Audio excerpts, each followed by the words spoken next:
Diego Garcia, le paradis volé. Dans l'océan Indien, à mi-chemin entre l'Afrique et l'Asie, il existe une île en forme d'anneau parfait. Des lagons turquoises, des cocotiers à perte de vue, une tranquillité absolue. Les Chagossiens y vivaient depuis des générations, pêcheurs et cultivateurs, sans armée ni ambition impériale. Ils ne savaient pas encore qu'ils habitaient l'un des endroits les plus convoités de la planète. En 1965, la Grande-Bretagne a détaché l'archipel des Chagos de sa colonie mauricienne pour créer un territoire artificiel appelé le territoire britannique de l'océan Indien. La manœuvre était juridique, froide, chirurgicale. Elle avait un seul but, rendre l'île disponible pour les États-Unis sans passer par les contraintes d'une nation indépendante. L'accord secret signé entre Londres et Washington en 1966 a loué Diego Garcia pour 50 ans, renouvelable.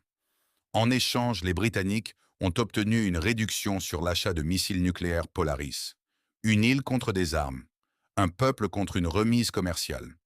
Ce qui a suivi est l'un des épisodes les plus honteux de la guerre froide. Entre 1968 et 1973, les Chagossiens ont été expulsés de force. Pas invités à partir, expulsés. Les autorités britanniques ont d'abord arrêté les bateaux qui ravitaillaient les îles. Ensuite, elles ont gazé et tué les chiens des habitants devant leurs yeux pour briser psychologiquement toute résistance. Puis elles ont entassé les familles sur des bateaux de transport de marchandises, au milieu des excréments de chevaux, et les ont déposés à Maurice et aux Seychelles, sans argent, sans logement, sans avenir préparé. Sur l'île vidée de ses habitants, les bulldozers américains sont arrivés presque immédiatement. Ils ont construit une piste d'atterrissage capable d'accueillir les bombardiers stratégiques B-52. Ils ont installé des sous-marins nucléaires, des systèmes de surveillance globale, des dépôts de munitions. Diego Garcia est devenu la base militaire la plus puissante et la plus secrète de l'hémisphère sud, un porte-avions insubmersible planté au centre de l'océan Indien.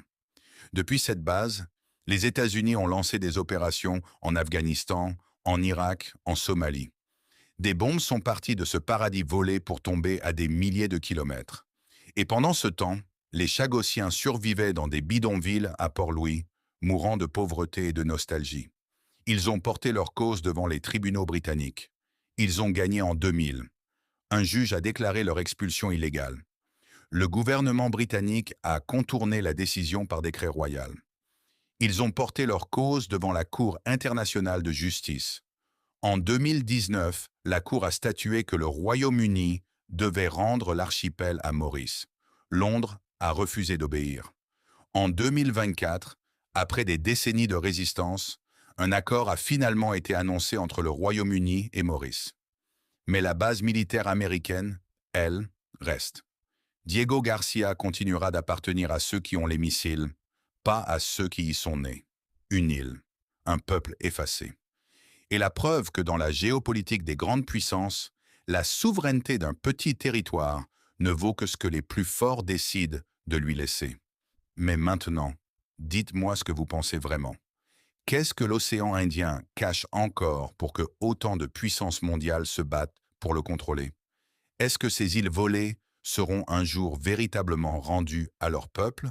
Ou est-ce que l'ONU continuera de voter des résolutions que personne n'applique pendant que les grandes puissances font exactement ce qu'elles veulent dans cette région du monde?